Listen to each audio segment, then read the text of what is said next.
आज हामी सङ्घीय मामिला तथा सामान्य प्रशासन मन्त्रालय यानी मफागा बारे कुरा गर्दैछौँ। यो मन्त्रालयलाई प्रशासनको मुटु अनि सङ्घीयताको पुल पनि भनिन्छ। किन होला? खासमा मोफेगाका दुई मुख्य काम छन्, एउटा एचआर म्यानेजरको, अर्को लेजन पोइन्टको। निजामती सेवामा आउने जो कोहीको लागि मोफागा एउटा अभिभावक मन्त्रालय जस्तै हो। ल, अब यो मन्त्रालय कहिले र किन बन्यो त्यो हेरौँ न।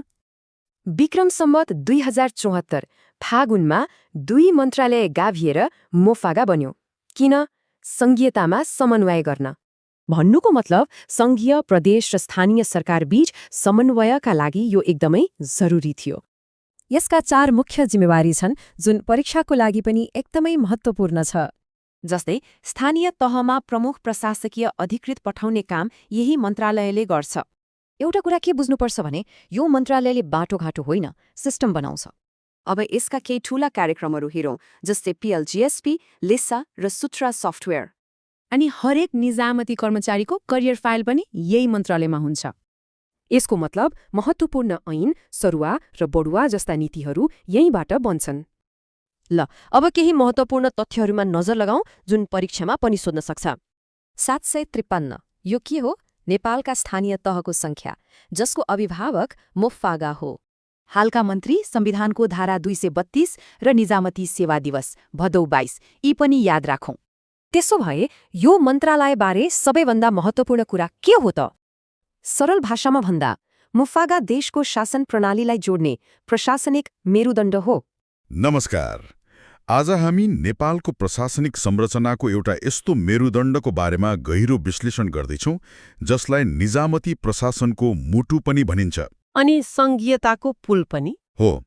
र लोकसेवाको तयारी गरिरहनु भएकाहरूका लागि त यो अभिभावक जस्तै हो। यी सबै उपमाहरूले यसको बहुआयामिक भूमिकालाई सङ्केत गर्छन्। यो केवल एउटा मन्त्रालय मात्र होइन। हामी कुरा गर्दैछौँ सङ्घीय मामिला तथा सामान्य प्रशासन मन्त्रालय अर्थात् मोफागाको बारेमा हो। आजको हाम्रो छलफलको लक्ष्य भनेको यो मन्त्रालय वास्तवमा के हो, यो किन यति महत्त्वपूर्ण छ र निजामती सेवामा प्रवेश गर्न चाहने व्यक्तिको लागि यसले के अर्थ राख्छ भनेर प्रस्ट्याउनु हो। एकदम सही। यो केवल एउटा मन्त्रालय मात्र होइन, यो सङ्घीयता कार्यान्वयन गर्ने र 3 तहका सरकारहरू बीचको सम्बन्धलाई जीवन्त राख्ने एक प्रमुख संयन्त्र हो। सरल शब्दमा भन्दा यो मन्त्रालयले 2 वटा मुख्य काम गर्छ। पहिलो, यो नेपाल सरकारको एचआर म्यानेजर हो जसले देशभरिको कर्मचारी प्रशासन चलाउँछ। र दोस्रो, यो 753 वटै स्थानीय तहहरूलाई सङ्घीय सरकारसँग जोड्ने सम्पर्क बिन्दु हो। ठ्याक्कै। यसको संरचना र कार्यलाई बुझ्नु भनेको नेपालको शासन प्रणालीको आधारभूत कुरा बुझ्नु हो। ल, अब यसलाई सुरुदेखि नै के लाउँ? यो शक्तिशाली मन्त्रालय आखिर कसरी र किन बन्यो? यसको पछाडिको कथा के छ? यसको गठन बुझ्न लायक छ। यसको स्थापना सन् 2074 साल फागुनमा भएको हो। 2074 मा हो। तर यो शून्यबाट बनेको होइन। यो 2वटा पहिलेका शक्तिशाली मन्त्रालयहरू गाभिएर बनेको। कुन कुन मन्त्रालय? एउटा थियो सङ्घीय मामिला तथा स्थानीय विकास मन्त्रालय, जसले स्थानीय तल हेर्थ्यो हो, र अर्को सामान्य प्रशासन मन्त्रालय जसले कर्मचारी तन्त्र हेर्थ्यो। भनेपछि यी 2 फरक जस्ता देखिने कामलाई एकै ठाउँमा ल्याइयो।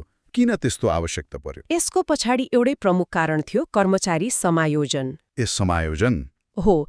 देश सङ्घीयतामा गयो। 753 स्थानीय तह, 7 प्रदेश बने। तर त्यहाँ काम गर्ने कर्मचारी कहाँबाट आउने?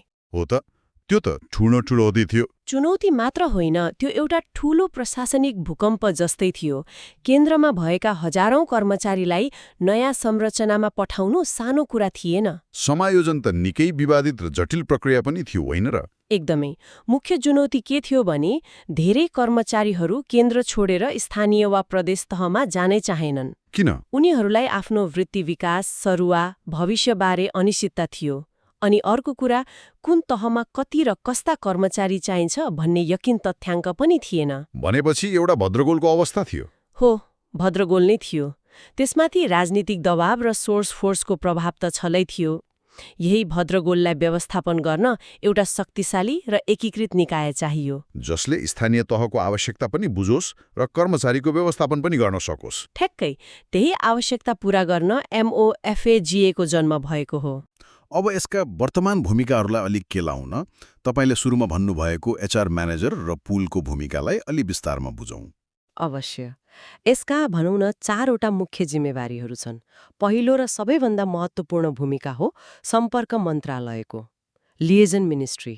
सम्पर्क मन्त्रालय हो, यो 753 वटै स्थानीय तहका लागि सङ्घीय सरकारको औपचारिक प्रवेशद्वार हो। यसलाई अझै सरल बनाउँदा कुनै दुर्गमको गाउँपालिकाले केन्द्र सरकारलाई केही भन्नु पर्यो भने उनीहरू सिधै प्रधानमन्त्री कार्यालय वा अर्थ मन्त्रालय जाँदैनन्। उनीहरू पहिले मोफागाको ढोका ढकढक्याउँछन्। हो, यही मन्त्रालय मार्फत आफ्ना कुरा राख्छन्। यसले गर्दा सञ्चारमा एकरूपता हुन्छ र स्थानीय तहहरू अल्मलिनु पर्दैन। अब दोस्रो भूमिकामा जाउँ। दोस्रो भूमिका हो जनशक्ति व्यवस्थापन, ह्युमन रिसोर्स म्यानेजमेन्ट। यही भूमिकाले गर्दा यसलाई सरकारको एचआर म्यानेजर भनिएको हो। निजामती कर्मचारीको सरुवा, काज, वृत्ति विकास सबै यहीबाट हुन्छ। नीतिहरू यही बन्छन्। खास गरी स्थानीय तहहरूमा प्रमुख प्रशासकीय अधिकृत खटाउने महत्त्वपूर्ण जिम्मा पनि यसैको हो। हो, यहीँनिर लोकसेवाका अभ्यर्थीहरूको सबैभन्दा बढी चासो हुन्छ। तर यो प्रमुख प्रशासकीय अधिकृत खटाउने प्रक्रिया कतिको पारदर्शी हुन्छ? बाहिर त ठूलो राजनीतिक दबाव हुन्छ भन्ने सुनिन्छ नि। तपाईले एकदमै व्यावहारिक प्रश्न उठाउनुभयो। सैद्धान्तिक रूपमा त यो काम कर्मचारीको कार्यक्षमता, अनुभव, ज्येष्ठताको आधारमा हुनुपर्ने हो। तर व्यवहारमा स्थानीय तहको राजनीतिक नेतृत्व र केन्द्रको शक्ति समीकरणले पनि प्रभाव पार्छ भन्ने कुरा नकार्न सकिँदैन। यो मोफागाले सामना गरिरहेको एउटा निरन्तरको चुनौती हो। तेस्रो जिम्मेवारी पनि उत्तिकै महत्त्वपूर्ण देखिन्छ, क्षमता विकास हो। केपासिटी बिल्डिङ, सङ्घीयता नयाँ अभ्यास हो। त्यसैले स्थानीय तहका नवनिर्वाचित जनप्रतिनिधि र कर्मचारीहरूलाई नयाँ कानुन, आर्थिक प्रक्रिया, योजना बनाउने तरिका सिकाउनुपर्छ। उनीहरूलाई तालिम दिनु पर्यो। एकदम। उनीहरूको कार्यक्षमता बढाउने काम यही मन्त्रालयले गर्छ। यसको उद्देश्य भनेको स्थानीय तहलाई सक्षम र आत्मनिर्भर बनाउनु हो। स्थानीय तहलाई सँगसँग जोड्ने, कर्मचारी व्यवस्थापन गर्ने र उनीहरूको क्षमता बढाउने। तर यी तीनवटै तहका सरकारहरू एक आपसमा ठोकिए भने नि? तपाईले ठ्याक्कै मर्ममा पुग्नुभयो। यसको चौथो र सबैभन्दा आधारभूत जिम्मेवारी समन्वय, कोअर्डिनेसन नै हो। संविधानको धारा 235? हो, धारा 235 ले सङ्घ, प्रदेश र स्थानीय तहबीच समन्वय कायम गर्ने व्यवस्था गरेको छ। तर संविधानमा लेखेर मात्र भएन। कार्यान्वयन गर्न कानून चाहियो, संयन्त्र चाहियो। हो, त्यही आवश्यक कानून र संयन्त्र बनाउने मुख्य दायित्व यही मन्त्रालयको हो। यसले तीन तहका सरकारहरूबीच द्वन्द्व नहोस् भनेर मध्यस्थकर्ताको भूमिका खेल्छ। एउटा भनाइ छ, मोफागाले बाटोघाटो बनाउँदैन तर शासन चलाउने सिस्टम बनाउँछ। यी सिस्टमहरू के हुन्? यो एकदमै राम्रो तरिका हो यसलाई बुझ्ने। हो, यसले भौतिक निर्माण भन्दा पनि शासकीय प्रणाली निर्माणमा जोड दिन्छ। जस्तै PLGSP, लिसा जस्ता शब्दहरू बारम्बार सुनिन्छन्। हो, यसका 4 प्रमुख उपकरण वा कार्यक्रम छन्। पहिलो हो PLGSP, provincial and local governance support programme. नाम त निकै ठूलो र प्राविधिक सुन्यो। हो, तर सरल भाषामा यो स्थानीय तथा प्रदेश तहमा सुशासन र क्षमता विकासका लागि सञ्चालित सबैभन्दा ठूलो कार्यक्रम हो। अघि हामीले भनेको क्षमता विकासको काम धेरैजसो यही मार्फत हुन्छ। धेरैजसो यही मार्फत हुन्छ। यसले स्थानीय तहलाई योजना बनाउन, बजेट कार्यान्वयन गर्न र जनताप्रति जवाफदेही बन्न सघाउँछ। दोस्रो प्रणाली लिसा भने निकै चर्चामा छ। यो त स्थानीय तहको रिपोर्ट कार्ड जस्तै हो भनिन्छ नि। हो, एक किसिमले यो स्थानीय तहले आफ्नो कार्य सम्पादनको मूल्याङ्कन आफै गर्ने प्रणाली हो। Self assessment. आफैले आफैलाई माग दिने हो। यसमा 100 वटा सूचकहरू हुन्छन्, जस्तै आर्थिक अनुशासन, पारदर्शिता, सेवा प्रवाहको गुणस्तर आदि। तर त्यसो भए त सबैले आफूलाई अब्बल देखाउन बढाइ चढाइ गरेर अङ्क दिने खतरा हुँदैन र? यो यस प्रणालीको सबैभन्दा ठूलो व्यावहारिक चुनौती हो। सिद्धान्ततः यसले स्थानीय तहलाई आफ्नो कमजोरी थाहा पाउन र सुधार गर्न मद्दत गर्छ। तर व्यवहारमा अनुदान पाउने माध्यम मात्रै बन्न सक्छ। त्यो जोखिम छ। त्यसैले यो प्रणाली आफैमा राम्रो भए पनि यसको सफल कार्यान्वयन चाहिँ स्थानीय नेतृत्वको नियत र क्षमतामा भर पर्छ। अब तेस्रो र चौथो प्रणालीबारे पनि कुरा गरौँ, एफआरए र सूत्रा। हो, एफआरए फिड्युशियरी रिस्क असेसमेन्टले स्थानीय तहको आर्थिक अनुशासन र जोखिमको मूल्याङ्कन गर्छ। भ्रष्टाचारको जोखिम कति छ भनेर हेर्छ। सङ्घबाट जाने अनुदानको सही प्रयोग भएको छ कि छैन त्यो हेर्छ। अर्कोतिर सूत्र भनेको त एउटा सफ्टवेयर हो। सब नेशनल ट्रेजरी रेगुलेटरी एप्लिकेसन हो, यो स्थानीय र प्रदेश सरकारहरूले आफ्नो बजेट, लेखा र प्रतिवेदन व्यवस्थित गर्न प्रयोग गर्ने प्रणाली हो। सूत्राको प्रसङ्गमा मैले एकजना प्रशासकीय अधिकृतले ठट्टा गर्दै भनेको सुनेको थिएँ, सूत्राले हाम्रो कामलाई सजिलो बनाएको छ यदि इन्टरनेट चल्यो र सर्भर डाउन भएन भने। हाँस्दै उहाँ एकदमै यथार्थ कुरा भन्नुभयो। पहिले हातले खातापाता राख्दा हप्तौँ लाग्थ्यो, अहिले एकै क्लिकमा हुन्छ। हो, सूत्राले सबै आर्थिक कारोबारलाई प्रणालीबद्ध, पारदर्शी र छिटो बनाएको छ। तर हो, इन्टरनेटको पहुँच अझै पनि केही ठाउँमा चुनौती नै छ। त्यसो भए अब यो सबै कुराको निचोड निकालौँ। यदि कोही व्यक्ति भोलि निजामती सेवामा प्रवेश गर्छ भने उसको लागि यो मन्त्रालयले के अर्थ राख्छ? यहाँनिर सबैभन्दा महत्त्वपूर्ण कुरा आउँछ। लोकसेवा पास गरेर सेवा प्रवेश गरेपछि हरेक कर्मचारीको व्यक्तिगत विवरण वा फाइल यही मन्त्रालयमा रहन्छ।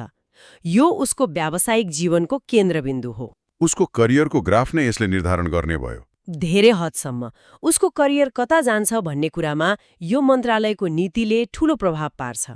यसलाई कर्मचारीको कानुनी अभिभावक भन्न मिल्ला? अवश्य मिल्छ।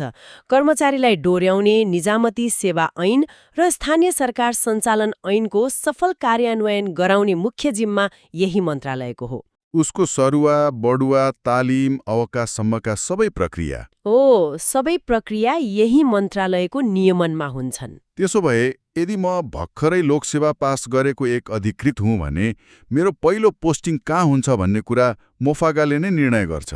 राम्रो प्रश्न। पहिलो पद स्थापनको निर्णय मोफागाले नै निर्णय गर्छ। मेरो इच्छाको त्यसमा कतिको भूमिका हुन्छ?